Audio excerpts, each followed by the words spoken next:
Folks, as you know, social media censorship is growing. The best way to support our video work for Israel is to subscribe to our video newsletter on pulseofisrael.com and to share our videos. If you are already a subscriber, then thank you. 2 additional ways to connect with and support Israel. They are so simple. 1, click on this link to help us strengthen Israel by strengthening Judea and Samaria. It's simple, everybody. Just click on the website and choose the best option that works for you to strengthen Judea and Samaria. And number 2, enjoy the beauty of Israel whenever you want. No matter where you are in the world, you can enjoy our online virtual tours of Israel. Just visit israelisbeautiful.com and choose the virtual video and activity package that works for you.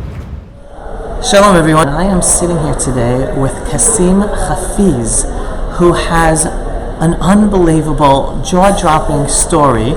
Kasim is here in Israel for a digital Israel advocacy conference, and he is a big supporter of Israel. Yet, he himself grew up as a Muslim, converted to Christianity, and today works for Kufi. So, let's hear this, Kasim. Okay. That is quite an unbelievable story. It's different, I'll give you that. Grew up in the UK. Grandparents came from Pakistan.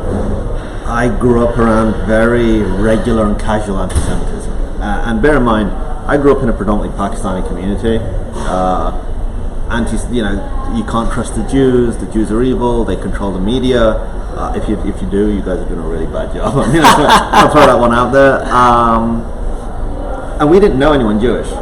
We'd never met anyone Jewish, but these were like the common comments heard in the community and in kind of my household. My dad was particularly vehemently anti-Semitic. He would make comments praising Hitler all the time.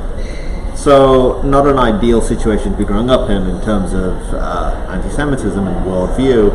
But look, we're talking 6-7 years old, not your main focus at that time. What you saw in the UK, and it's interesting because I think this year marks maybe the 20th or 30th anniversary of the publication of Satanic Verses.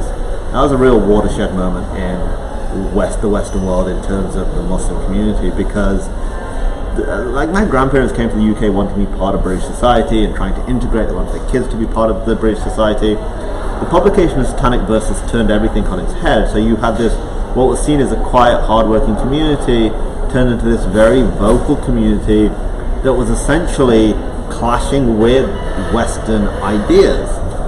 The West has freedom of speech, freedom of expression, and here you had protests in the middle of London going, kill Rushdie and burning the book. And that was a real turning point, because what that essentially sprouted was the rise of a more radicalized movement within the UK. And they used, the aftermath of Satanic Verses, but they also used the situation that many British Muslims were in. Many British Muslims were of South Asian origin.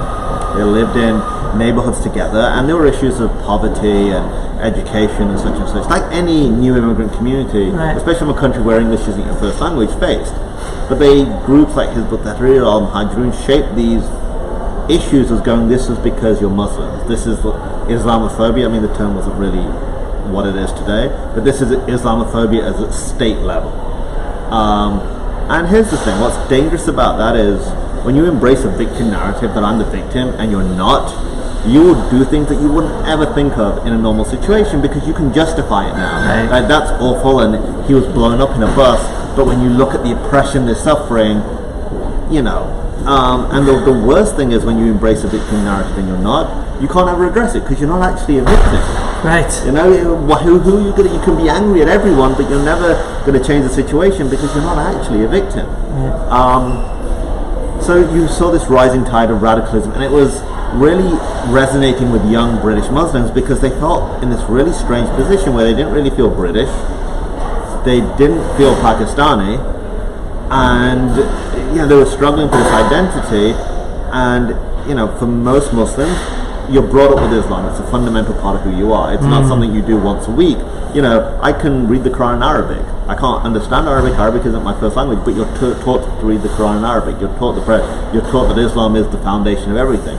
So when you have groups using Islam as the motivation to give you an identity, it's something you know and it's familiar. Right. So this was all happening, and I've said this before, the use of the Israel-Palestinian conflict is such an incredible tool for radicalizing people, because they use these very powerful images of people with limbs missing, people at checkpoints, and go, look at what the Israelis are doing, what the Zionists are doing, and ultimately everything which is going wrong comes back to the Jews. It's a Zionist plot, but this is what they're doing. So two things with that. One, look, we've seen in the conflicts, especially Avi, you're involved in this so deeply, most of the pictures aren't actually from the region, you know, right. They're from all over the place. The second thing is, it hits a very emotive nerve. You can have the most irrational person, you show them a picture of a dead child, and children shouldn't be dying anywhere, period. The rationality goes out the window. When you go, this child was killed by the Israelis, you're not going to question it. The brain doesn't go, hold on a second, am I being lied to, when you see a dead child. Right.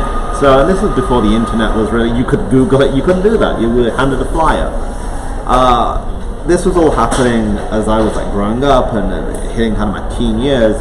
Pivotal moment for me was going to Pakistan. I went to Pakistan in 2000, visit family, and I saw Lashkar-e-Taiba for the first time, this terrorist organization. You know, just saw their propagation everywhere, their flags flying, and this kind of this image that was portrayed of these warriors essentially. And without even realizing, because I was never before that time a guy who was like, oh, we're victims and this. I'd embraced the victim narrative without ever even thinking about it. You hear all these things, and it basically shapes your way of thinking. And then I go and see a group like Lashkar-e-Taiba and go, we are victims. And then I'm like, well, they're killing people in Mumbai and India, they're committing terrorist attacks. But then you go, well, look at what's happening in Kashmir and in Palestine and how it is in the UK. I can understand why it's happening. And you cross a line where you can now justify terrorism because I'm the bigger victim. So when I got back to the UK, I started looking more into it, and I really got engrossed in radical Islam. And you know, it's so easy to get materials in the UK. Like, we're not talking under desks and under tables. You could go into stores and buy Al-Qaeda books and DVDs. Unbelievable. And this is, we're even talking post 9/11. Right. And it resonated. And ultimately, you boil all these things down, be it Shia Hezbollah or Sunni Al-Qaeda and today ISIS, it all goes back to one thing: the Jews. You know, it's the Crusader Jewish alliance. It's the Hindu Zionist alliance. You know, no matter what it is, ultimately, somehow it will get back to the Jews. And, wow. You know, so I just took that forward, and at campus at university was vehemently anti-Semitic. It was anti-Semitism. Look, anybody who makes the argument that anti-Zionism is distinct from anti-Semitism is an idiot. Because look, Zionism is the national liberation movement of the Jewish people, right. And you're denying one people. You're going, I'm against this. Right. No one has ever gone, I'm anti-Pakistan movement, or I'm anti the Bosnian movement. It's just the Jews that are being singled out. So I was anti-Semitic, doing all these things, and not to kind of drone on for too long. Eventually, I read the case for Israel when I was at my most radical, ready to go to a terrorist training camp. You were ready to go to a terrorist training camp? Yeah, like the intention was there that this is the only way, because that's what radical Islam does. It keeps pushing. Like, this is good, but you can do more. This is good, but you can do more. So that's where I was at, and it creates, and I've really only thought about this in recent times, what radical Islam does, it creates a sense of hopelessness. And hopelessness breeds the most extreme reactions in human beings. And that's what it does. And look, I lived in Britain. Honestly, life was good. If I step back, life was good. We had issues like any community or any, but life was pretty sweet. But it breeds this hopelessness, and you become so blinded to the reality. Now, hopelessness connected to poverty, because that's what they say. They say it's no. Okay, that's ridiculous. So if that was the case, you know, you would have terrorists all over Africa or all over India from different communities. Right. The hopelessness it's ideological. There's an ideological aspect to it. So you have hopelessness, and for some people, when you feel hopeless, you may have a protest or whatever. But within radical Islam, there are theological roots which sadly take you to a different extreme. And so hopelessness and poverty can have effects, but unfortunately, it's only with the radical Islamist community where it turns into violence and terror. And that's when we make this sweeping statement that you hear that poverty leads to terrorism and inequality. That's not true.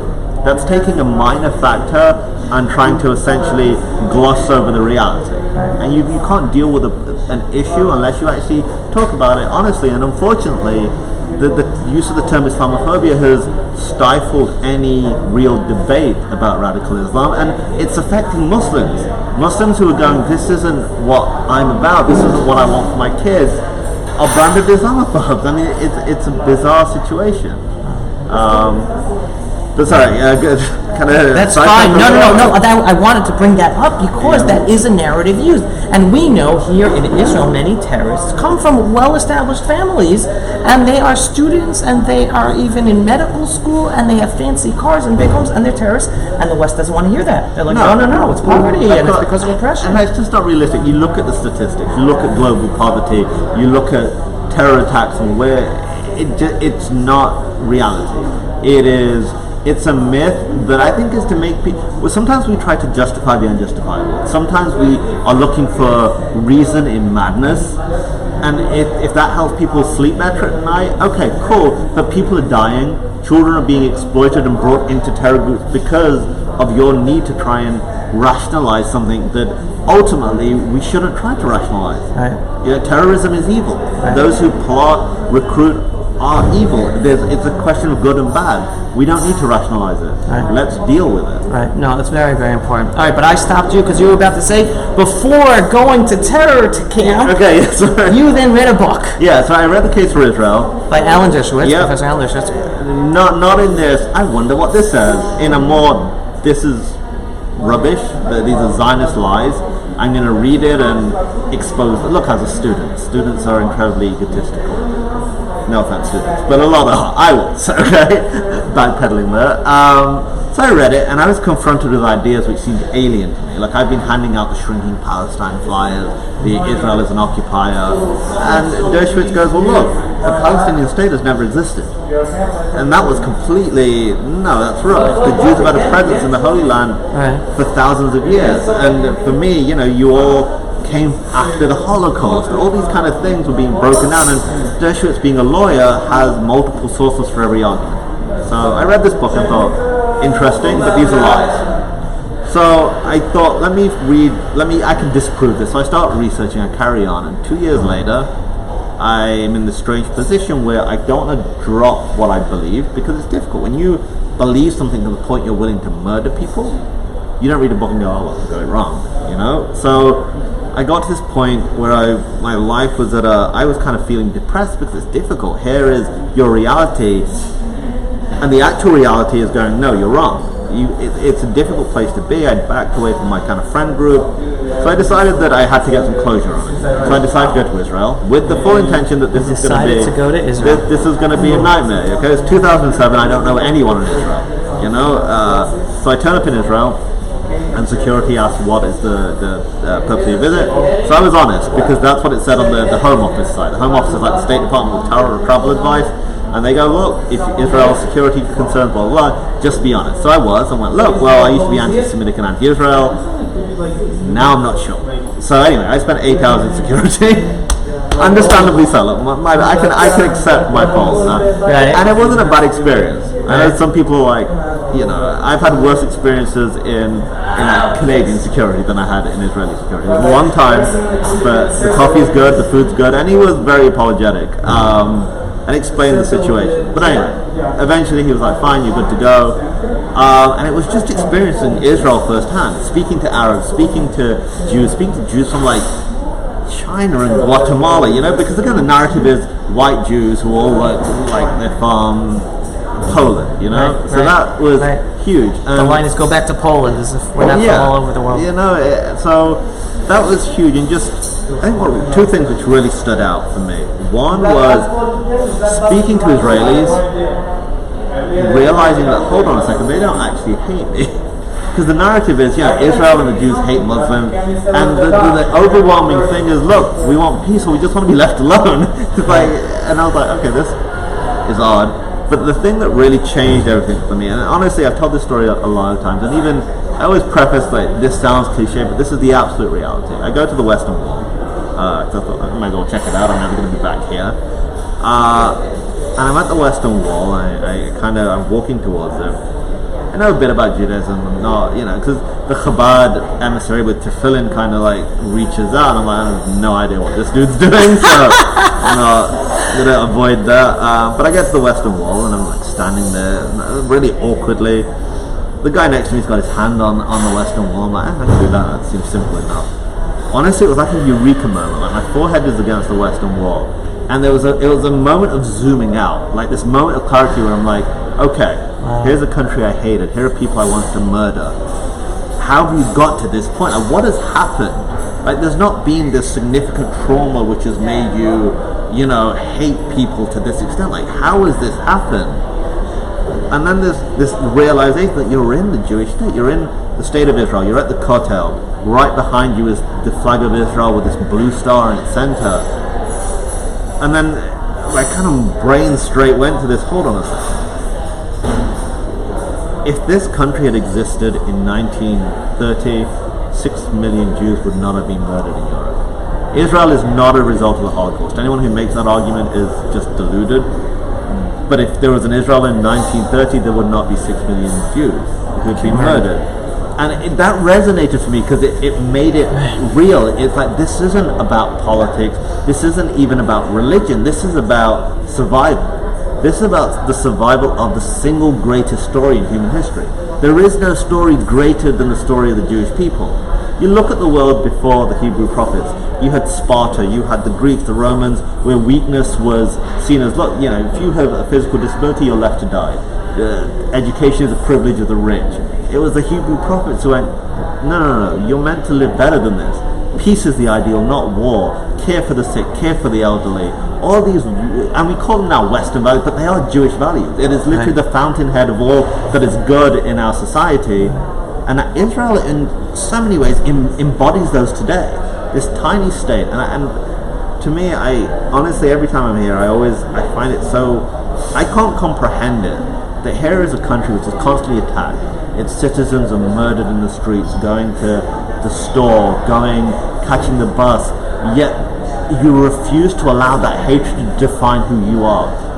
It'd be so, and you look, I'm coming from Pakistan, you see it, India and Pakistan, we hate each other, to the point of irrationality, and Indians and Pakistanis get on as people, but at the state level and the political level you see this visceral hatred and rhetoric, and Israel has somehow gone, it's not only gone, we're not going to let this consume us, we're going to be better, and you're caring for Syrians who are coming over the border, a country you're still technically at war with. Correct. When Pakistan was hit by an earthquake, a country whose passport says not valid for use in the state of Israel, you went, look, can we help you, we'll send aid. I can't fathom how, look, I try to be a forgiving person every day, but that level of we can be better and we will be better is so, I believe that's one of the miracles of Israel. Wow, that's deep. And just seeing all that when I went back to the UK, I spent some time in Israel after that first trip to understand more.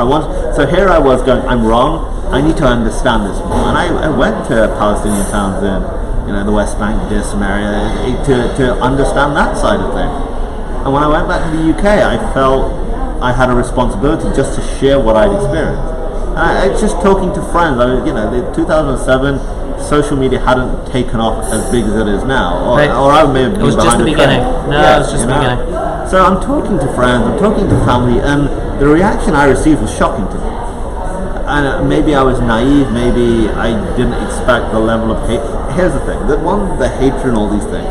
The most difficult thing for me even today is not that people disagree, that they're not willing to listen. And that just makes me think, what are you scared of?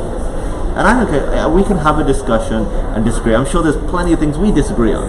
And we can hear each other out and go, okay, that's cool. I disagree on that. When you're not willing to listen, it's like, what are you scared of? And that is sad to me because you're not allowing a different opinion. And what I believe is, I'm not even saying I believe, what I know is the truth, even to be heard.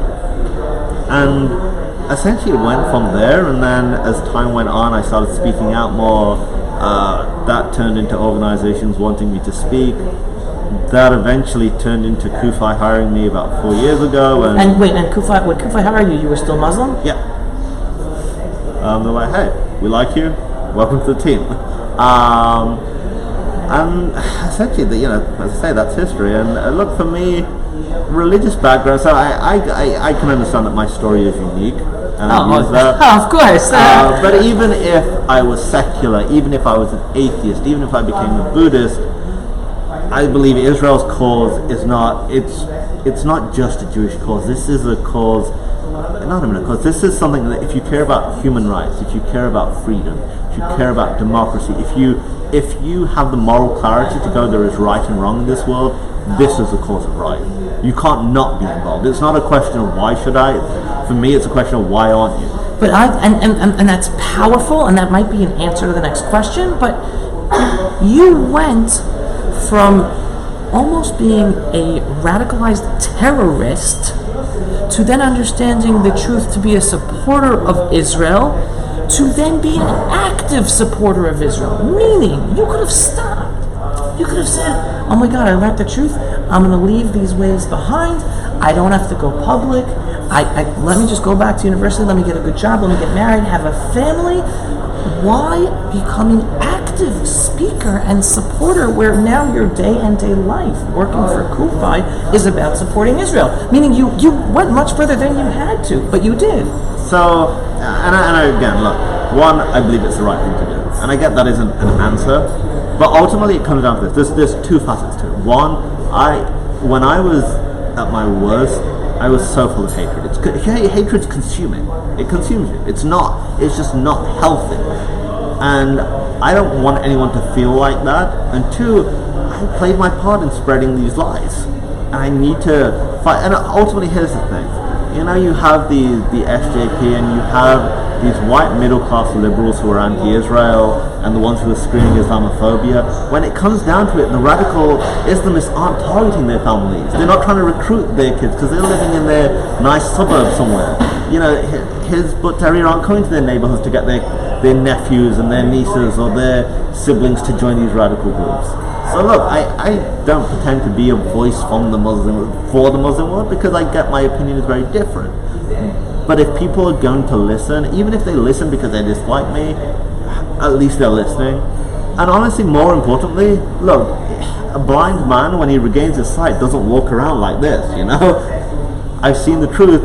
I have a responsibility.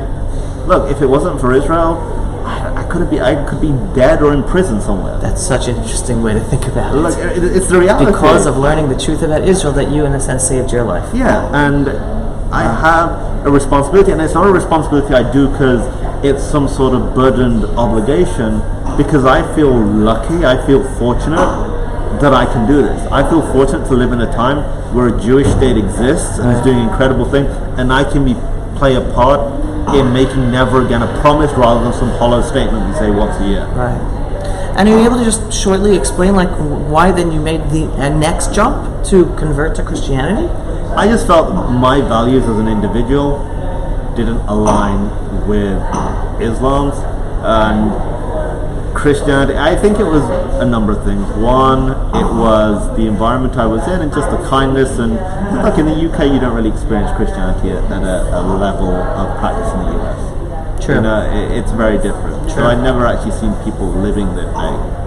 And it just worked for me. Like, there was a realization, and look, for a non-religious person, this seems like very strange, but there was something inside of me that was moved by reading the Bible, and I didn't pick up one day and go, let me see what this is about. It was, couldn't sleep in Arizona or a hotel. What does every hotel have, And it was a fight, because I fought it for a while, but I was like, okay, this is where I belong. So as now living as a Christian in America, but yet with the knowledge and experience that you have about Islam and the world of Islam and the radical elements within it, do you feel America understands the global movement going on with Islam and against the Western world? If America understood that, they would have never signed the Iran deal in the first place. Like, ultimately, no, they don't. And I'm talking within the Western world, with the Ilan Omars and the Linda Sarsours and the Rashida Tlaibs. I feel that especially North America, both America and Canada, live in a bit of a bubble. We look at Europe and we go, this is awful, and there's this belief that can't be replicated in America, while it's actually happening. But I feel at the same time, more and more people are speaking out. More and more people are shining a light onto this issue, and that's important. Again, it's a similar situation in Europe, where people in Europe became aware of it at a point where they're now at a disadvantage. I think we are, in North America, a little ahead of the curve, but not by much. But we have to speak out, and again, look, we can't fight bigotry with bigotry, and sadly that sometimes happens. Instead of attacking the issues and attacking the problems, you see some really strange things, especially in the world of the internet. Sure. Look, the facts, the truth, all the evidence is out there. Use it. Expose the dangers to America, expose the dangers to Israel, and this is the most important thing. If I can give any message for people to take to heart, every single thing that Israel has faced from radical Islam yesterday, America is facing today. And this is why, for Kufi, Israel is so important. You stand on the front line of everything which is harmful to America, everything which is trying to attack the very foundations of our society. You know, it's your sons and daughters who are out there on the front line, and we are grateful for that. You know, it's a sacrifice you make, and we need to be more aware of what Israel is suffering from, and be aware that it has, and it impacts America. The stabbings, the car ramming, suicide, you name them, they happened in Israel a long time before they were happening in the United States. Right. And people who follow me know that I'm very consistent in saying that there is a problem in Islam. The problem is not all Muslims. For sure. Right? You know, Islam is an ideology, and like anything, be it Christianity, be it Judaism, you can dissect it, you can criticize it. I believe you should be able to criticize it. Muslims are people, they're individuals, there's a billion different people, and this is a problem. When we talk about Islam, you get branded an Islamophobe. Right. While Christianity and Judaism can be the butt of as many jokes as possible, and that's okay. So, I mean, that alone, this special treatment of any one ideology, is just not healthy. It sets dangerous precedent. But again, you said it in the best way, you know, better than I can. There are problems within Islam that we should talk about, we should discuss, because it will benefit Muslims too. Right. But when you brand every single Muslim a radical, I mean, that's not helping. That's making Muslims who may be inclined to support Israel, or maybe love the freedom. Look, there are many Muslims who join the US Army. And I think that's also a great testament to the United States, and also in Israel. You have Muslims who join the Israeli army. Correct. And I think that's a testament to both countries, because in the UK, the number of Muslims in the British army is minuscule. I mean, we're talking in proportion to the population, tiny.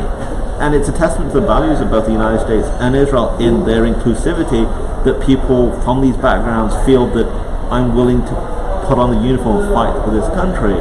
So when we brand all Muslims, you're branding people who are at the same time defending you. And that's just not right. You know? Right. That is, again, and it's branding from both sides, whether you're branding them as bad or branding them like there's no problem whatsoever just because they're Muslim. And you can't do that with any group. I can't go out there and go, every single Christian is great and pro-Israel, and I can't go out there and go, every single Christian is an anti-Semite. You can't do that with any group. In any group you have good and bad, but we should call out bad ideas wherever they come from. So I think I know the answer, but I just want to hear your feedback anyway, because one of the arguments I give out there against the values by the progressive left today is by just screaming out Islamophobia. They're actually endangering those Muslims who came to the United States or France or England or Australia or Canada looking for the freedoms, to enjoy the freedoms, but yet when Islamophobia is used, then it allows those who come from the Middle East with the intolerance and violence and terror of the problems within Islam, then it's just allowing it to grow and grow and grow, even in the Western world, endangering those Muslims who were trying to escape and enjoy the freedoms. Oh, of course. And it's Islamophobia, especially the way it's used, sadly, on college campuses and in general debate, it's a conversation silencer. Like, there are important conversations we need to have.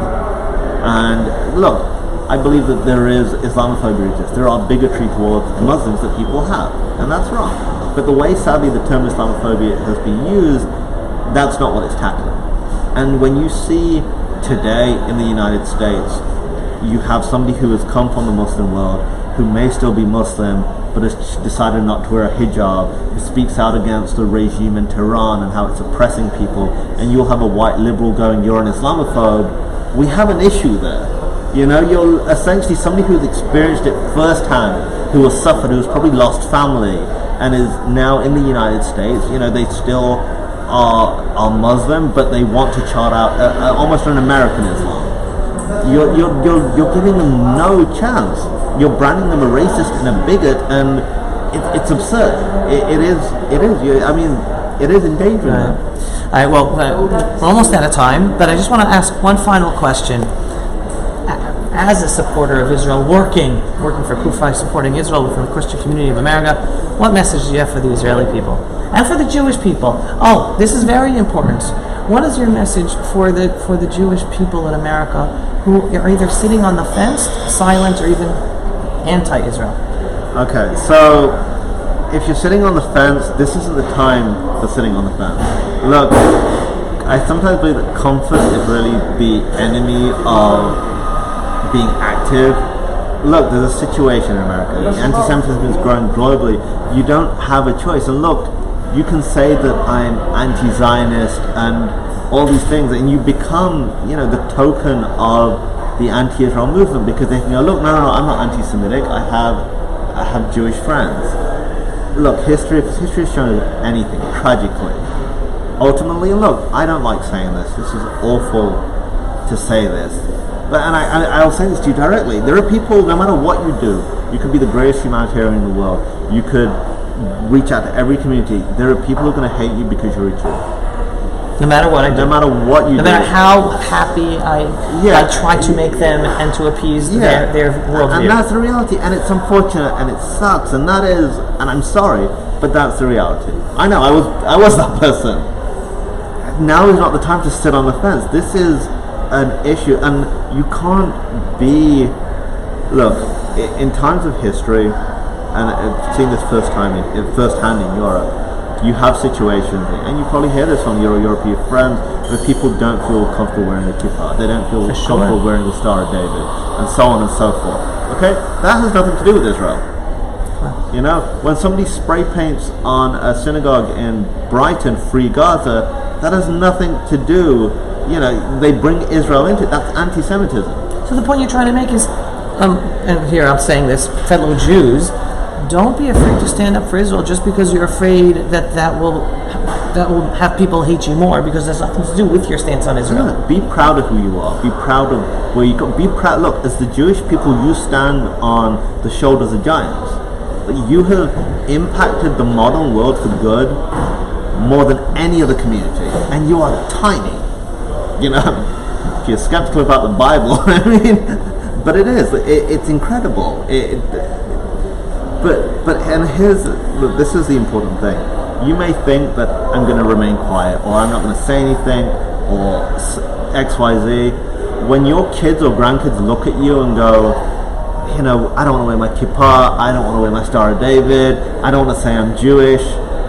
Why didn't you guys do more when you had the chance? What are you going to do? Go, well, I don't want anyone to, you know, ignore me at coffee. You have to make a choice. Look, we all on Holocaust Memorial Day say never again. It shouldn't be just a hollow statement. Never again takes action. Never again means standing up when it's uncomfortable to stand up. And to Israelis, I have a simple message. You're not alone. I know the media coverage and what you hear and the protests, it makes you must make you feel like you're alone, but in Kufai alone you have over 5 million Christians who stand with you, who have your back, and we proudly stand with Israel. You're not alone, and we, as Americans, I'm not American but I live there now, we thank you for doing what you do, for standing on the front line against terror, against extremism, against hatred of the West. And you know, for every person, every parent, every member of the IDF, every parent who sends their kid to the IDF, we can't repay what you're doing, but we are truly grateful, and we're grateful that we have the opportunity to stand with you rather than the other way around. And you don't support me in Israel just because you want to convert me, or you want the Messiah to come just because the Jews are here? Okay, so no, I don't. And plus, nobody has any. So it's not like bingo. You can't get numbers and then it's like, okay, boom, Messiah's coming back now. When he comes back, he comes back, and then when he comes back, we'll ask him a simple question: is it your first or second time? Right. And when whatever his answer, one of us is going to have to make some changes at that time. That's right. I'm all for that. Yeah, but until then, no. You know. No, you know why I said that, because the skepticism of so many Jews who are afraid of the support that's coming from the Christian community, which is so sad. Like, yes, there are issues, but how can you be ignorant and ignore the true issues coming from the Muslim community, and then make a boogeyman out of an issue that exists, but is not necessarily connected to so many people and supporters? No, for sure. Like yourself. And look, we are open about it. We are non-conversionary. We're a one-issue organization, and that is support for Israel. And if you're not sure, ask us. Like, we're not that scary. Kasim, thank you so much. May God bless you in everything you do. And looking forward to seeing you here in Israel again. Definitely. Thank you very much. All right, everyone, thank you so much for watching. Definitely follow Kasim and the work he does, and look up for other videos, because I'm sure there are plenty more and very, very important information for yourself and to pass on to others. Take care, everyone. Shalom from the eternal indigenous homeland of the Jewish people, Israel. Pulse of Israel, frontline videos from the Holy Land. Support our work by donating today.